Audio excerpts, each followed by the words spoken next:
耶、大家好，我是听君一席话，如听一席话，话糙理不糙的 WF。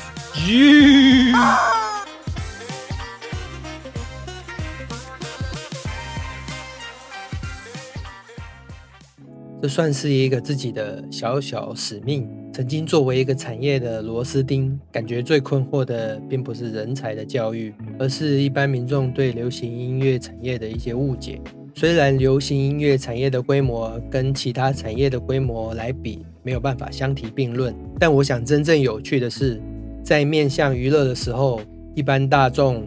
对流行音乐的好恶，它的感觉是什么，以及一些刻板的印象，或者是呢常听各种类型音乐的爱好者，他们的感受是什么？因为呢，你做音乐，你又想爽 S， 你又想赚钱，你想做 SM 的音乐吗？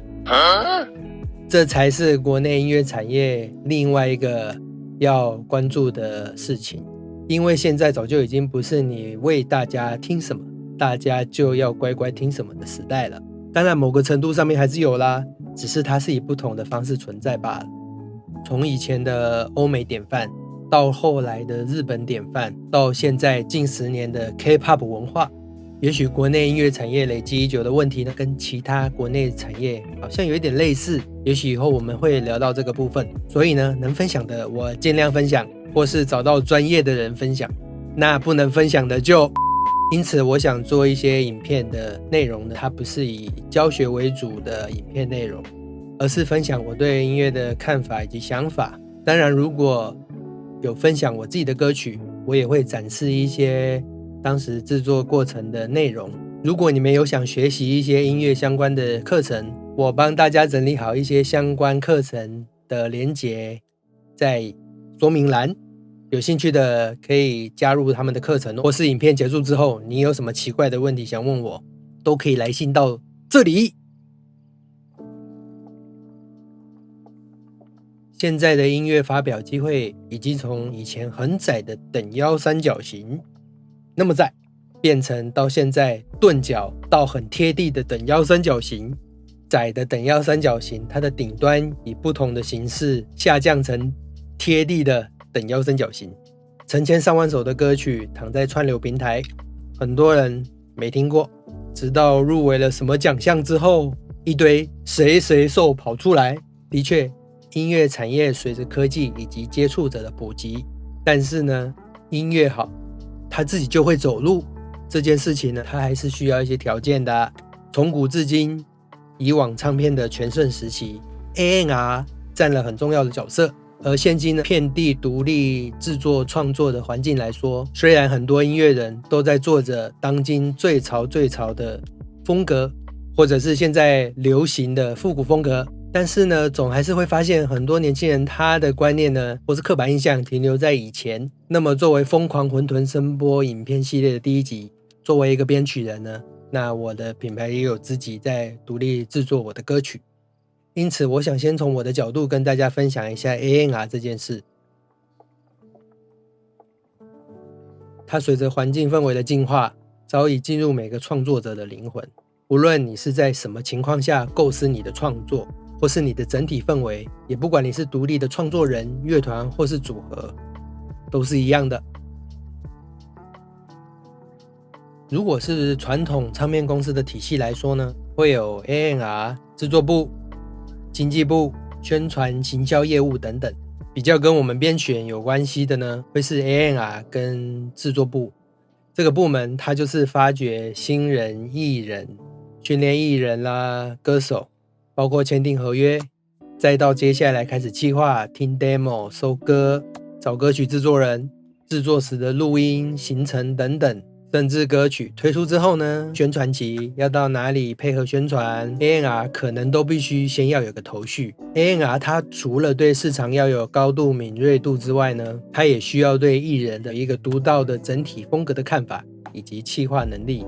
让这个艺人与众不同。其他的就包括制作期程的掌握啦，行政事务，还有一些版权相关的接洽事务等等。当然它还必须要有一颗EQ 专业的 A&R， 他会理解市场的需求，或者是不同地区的特殊的市场需求，他需要对歌手或艺人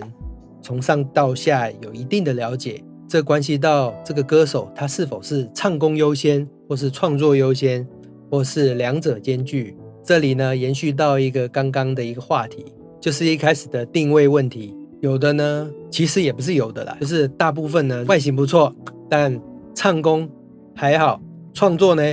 也还好。通常呢这样子的艺人，他在整个市场上呢可能是占比最高的。所以因此呢提到像刚才艺人没有那么高的自主性的状况来说呢， A&R 如果一直找不到适合的定位，当然第一个他会直接就照听老板的，不然呢就是会找1到2个最接近的参考